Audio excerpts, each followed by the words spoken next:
This day and time. What happened today, years ago? This time to 1945, Okinawa, and the sources call this one the bloody end and strategic turning point. Right at the end of World War II in the Pacific. And Okinawa was strategically vital, wasn't it? Absolutely critical. The U.S. plan was to use Okinawa as the main base, the staging area, for Operation Downfall, the planned invasion of the Japanese home islands. Taking it was seen as essential almost regardless of the cost. And the invasion itself, Operation Iceberg, which started April 1st, 1945. Yeah. It was huge. Just massive, one of the biggest amphibious operations ever. The Allies threw close to 500,000 troops at it, supported by over 1,300 ships. It showed how determined they were. But the Japanese weren't planning a conventional defense, were they?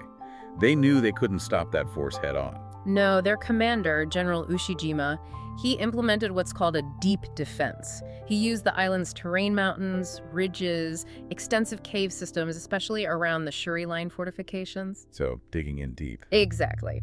His goal, with his roughly 110,000 troops, wasn't really to win in the traditional sense. It was to inflict the maximum possible casualties on the Americans, to make the price of taking Okinawa, and by extension invading Japan itself, seem horrifyingly high. A strategy of attrition. And they succeeded in making it horrific.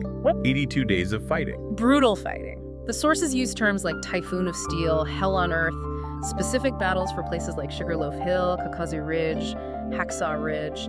They were just grinding incredibly bloody struggles for every yard of ground. And this was also where the kamikaze attacks became a major factor, wasn't it? A huge factor. Okinawa saw the peak of the kamikaze strategy.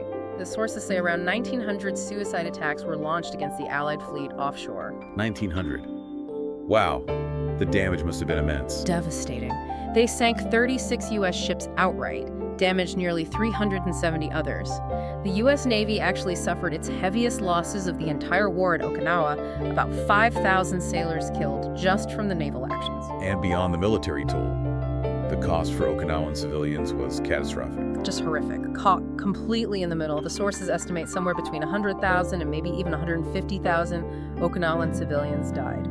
Killed in the crossfire, forced into mass suicides by Japanese troops, used as human shields. An absolute humanitarian disaster. So against this backdrop of utter carnage, how did this specific end play out around June 21st? Well, the main Japanese stronghold, Shuri Castle, had fallen a bit earlier, forcing Ushijima's remaining forces into a final pocket in the south of the island. By June 21st and 22nd, organized resistance was basically collapsing. And Ushijima made a final decision. Yes. Recognizing the end on the night of June 21st going into the 22nd, General Ushijima and his Chief of Staff, General Cho, committed ritual suicide harakiri in their command post cave.